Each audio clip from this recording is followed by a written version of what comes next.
Texas gets off to a fast start in 2019. We dive into all that next. Please like and subscribe. Help us hit 10,000 subscribers. Leave us a comment. Welcome, welcome, welcome. Welcome to the Lone Star Roundup, the first Lone Star Roundup of the new year. Welcome back, y'all. It's been a while. Let's get lot to get into.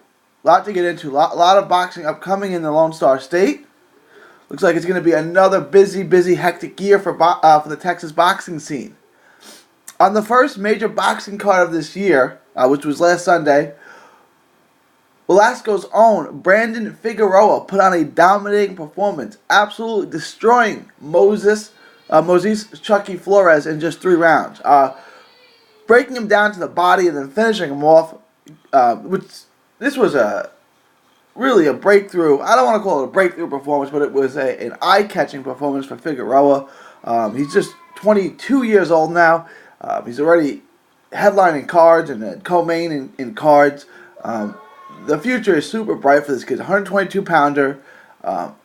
Chucky Flores is no walk in the park. He's got big wins. He fought Rincon in the co-main event of a pay-per-view. So there's nothing, nothing to scoff at with Moses Chucky Flores. This win is going to put him into title contention. I'm talking about Figueroa now. The kid known as the Heartbreaker, his future is amazingly bright. He looks like he's ready for any junior featherweight. That's 122 pounds. He looks like he's ready for absolutely anyone in the world. It's loaded division. Rincon is back in that division, so that would be an interesting matchup in the future. But there is a ton of possible future opponents for this kid. But Brandon Heartbreaker Figueroa is absolutely a prospect to keep your eye on. Want to get into the second major card of the year, the Manny Pacquiao versus Adrian Broner card. One Texas fighter, Dallas welterweight Jonathan Steele, will play the B-side on the Pacquiao Broner undercard this Saturday against Filipino prospect JR Inson. Steele is a handful and a live dog against anyone. This kid Steele, his record is 8-2-1, I believe. So it's not a eye-catching record, but he's a real tough fighter. He fought to a draw with Rashard Hicks in at the end of 2017, very end of 2017, which was in one of the best fights I've ever seen. It was just an amazing back and forth slugfest between two welterweights. And he's fought on pay-per-view before, so he's fought under big lights before. He's fought on the undercard of Ward Kovalev 2. He's a really good fighter. He scored a major upset over Steve Upsort Chambers, so he can fight. If they think that he's going to lay down for Inson, who is the prospect they're trying to sell, that they picked the wrong guy. I'm not telling anyone to bet on anyone, but Steele is an absolute live underdog in this fight. So let's go to a couple of the cards that Texas will be hosting. Texas will be home to 2 more nationally televised cards in the upcoming future. First in Houston on the 26th of January, Jaime Munguia will headline the main event and defend his 154-pound belt against Takeshi Inoue. The card will also feature undefeated Vergil Ortiz, who is 3D Boxing's Prospect of the Year. Alex Rincon, who is also a 154-pounder, will be in action and will take on Jeremy Ramos. Rincon is on the verge of breaking through as a serious prospect and is being prepped for a future showdown with Munguia. This card right here will feature 2 of the biggest junior middleweights we've ever seen. When that happens, Rincon is about 6'2". He's a massive 154-pounder. Munguia is huge for the size 2. That is a fight that Golden Boy obviously has their eye on. Both fighters are similar in age.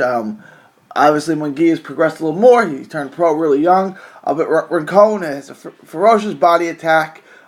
He's a sniper. He can box at range. There's not a whole lot to not like about this kid. Also on the card will be Corpus Christi. First off, his brother George Rincon will also be on the card, as will John Rincon of Corpus Christi. Both Ortiz and the Rincon brothers are from the Dallas area, and then John Rincon is from Corpus Christi. keeping Dallas at the top of mind. The Dallas area will then be home to another mega fight on February 2nd. The Star in Frisco will be home to the Storm Alvarez versus Sergey Kovalev rematch. The first fight was our upset of the year, was 3D Boxing's upset of the year. And Kovalev will get a big shot at redemption. This card is otherwise lacking a lot of Texas appeal. Not any local hometown Texas fighters on this card as of yet. Still 2 weeks away. Maybe someone gets added, but we shall see. Other Texas fighters in action include unbeaten Fort Worth featherweight Edward Vazquez, who will battle fellow unbeaten San Diego native Brandon Cruz in San Diego in the co-main event of the Ashton Palikde versus Jose Martinez fight. Again, this is in San Diego. It will be seen on the UFC Fight Pass that Roy Jones Jr. just launched. So check out that. Edward Vazquez is known as the Kid. Real good-looking featherweight out of Fort Worth. FHG boxing gym. Real good body attack. Real good boxer. Still hasn't get a knockout, but he's 5-0. He will look to get that first knockout in this upcoming card. Keeping featherweights, sticking to featherweights, mega prospect Ray Ximenez looks to get one step closer to a major world title as he battles Mexican veteran Luis Alberto Lopez. Ximenez looks to be on a fast track for a world title, at least a world title shot. And if he impresses against Lopez, he's likely to get that title shot later in 2019. Ray Ximenez is a guy to keep an eye on. He certainly could get a world title before this year is up. Ximenez would be indexed in line of Dallas world champions. Remember, just active right now. Big D is home to Maurice Hooker and Earl Spence, and Ray Ximenez looks to become the third world champion in that weight class. Fort Worth-based 154-pound John Vera will also be featured on that card. Ximenez is headlining. The card is promoted by Roy Jones Jr. Promotions. Ray Ximenez just signed a major deal, and that can be streamed on the UFC Fight Pass. So that card will be in February. Both Ray Ximenez of Dallas and John Vera of Fort Worth will be featured on that card. Former world title challenger Samuel Clarkson will headline a New York City card on March 8th in Queens. No opponent is named yet, but Clark is a legitimate challenger. He fought Bivol for the WBA light heavyweight title in 2017. That was vacant at the time. He went up to cruiserweight, which probably he shouldn't have done, but he's coming back down to light heavyweight.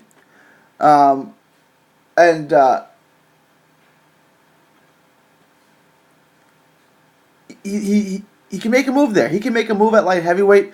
He's a big puncher, real skilled boxer, and he's out of the Dallas area as well. On February 16th, there will be a Premier Boxing Houston card. Premier Boxing Houston is a major promoter in the Houston area. They're putting a card out on February 16th, and as we get more details on that card, we will give you guys more updates. On February 15th, Juan Tapia will get a title shot against an unnamed opponent. He will challenge for the new ABF, the American Boxing Federation title in Brownsville, Texas. Juan Tapia is, of course, from Brownsville. He's a native who will have a homecoming and get a chance to fight for a title there, an American title. He recently lost a hard-fought decision, dropped a hard-fought decision to Shakur Stevenson. Shakur Stevenson is perhaps one of the biggest prospects in the sport. And Tapia fought him well. Dropped the decision, but there's no shame in losing to Shakur Stevenson. That card will also feature Enrique Alvarez, who was a huge up-and-coming prospect, but has been out of the ring since 2015. That's a three-plus year layoff. Alvarez hails from McAllen, Texas, and is fought at 147 and 54. We don't know what weight he will be back in yet, but I'd imagine to be around 154. We'll see what he comes in at. He's still only about 27 years old. He's 7-0, and it's great to see him get back in the ring. Again, he's from McAllen, Texas. And again, we don't know what weight class he's going to be fighting at. Kendo Castenada, the crown jewel of Roy Jones Jr. promotion and mega 140-pound prospect.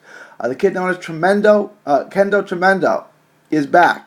The San Antonian is fresh off his dominant unanimous decision over Gilbert Venegas.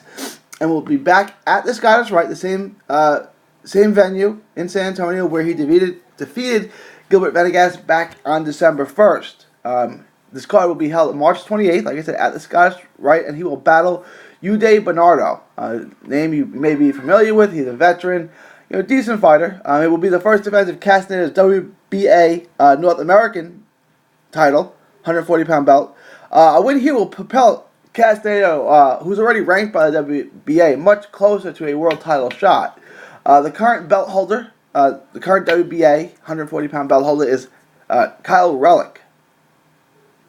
So keep that in mind. Relic is right now is caught up in the World Boxing Super Series, but Kendo Castenada is a tremendous body puncher. He's got a shotgun jab.